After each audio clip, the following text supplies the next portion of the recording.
সুবায়ুর পড়ার ল্যাপটপটা খারাপ হয়ে গিয়েছিল এবং বারংবার আমরা সারাচ্ছিলাম। এবারে একবার চার্জার খারাপ হয়ে গিয়েছিল, একবার ব্যাটারি খারাপ হয়েছিল, তো সারিয়ে হলো না। এবারে সুবায়ু কি করলো, নিজেই চার্জার নাম্বারটা দেখলো, ফোন ল্যাপটপের নাম্বার ল্যাপটপের মডেল নেওয়া, তারপরে দেখে কি করেছে একবার শোনো ওর নিজের মুখ থেকেই। বলো বেটু। এটা অনেক ইজি জিনিস। আমি যখন ফোনের চার্জার নিই, আমি অ্যাকচুয়ালি আমার ল্যাপটপের চার্জারটা স্মোক করছিল। ল্যাপটপের চার্জারটা ফেলতে হলো, ব্যাটারিটা পুরো খারাপ হয়ে গেছে ওই স্মোকিং চার্জারে।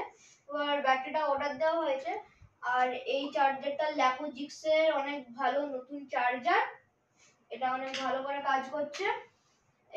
ব্যাটারিটা আসলে হয়ে যাবে, এখানে যেমন রেড লাইট ব্লিঙ্ক করছে। আর এটা আই থিঙ্ক ইজিয়েস্ট ছিল 11th মার্চ থেকে 20th এপ্রিল ওয়েট করতে হয়েছে, কিন্তু আমি run as administrator box grade out ঠিক করে রেখেছি, দিয়ে উইন্ডোজ পুরো বারবার কারেক্ট হয়ে যায় ওটা ঠিক করে রেখেছি, ফরম্যাট হয়ে যাবে ভুল করে, মানে আমি করি না কিন্তু ওটা ঠিক করে রেখেছি, অনেক কিছু ঠিক করে রেখেছি রিগার্ডিং সফটওয়্যার।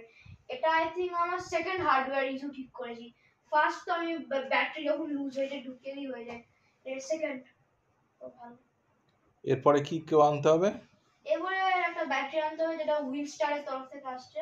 তাহলে আর আমাদের এর কোনো ল্যাপটপের মেকানিকের কাছে নিয়ে যাওয়ার দরকার নেই, তাই তো? আমি তো ঠিক করে দিই মাত্র তুমি এখন ছোট মেকানিক হয়ে গেছো। হ্যাঁ, মাত্র একবারই আমরা মেকানিকের কাছে গেছিলাম, যখনের র্যামটা না সরি যখনের হার্ড ডিস্কটা খারাপ হয়ে গেছিল, এই জন্য এসএসডিটা লাগানোর জন্য মেকানিকের কাছে গেছিলাম।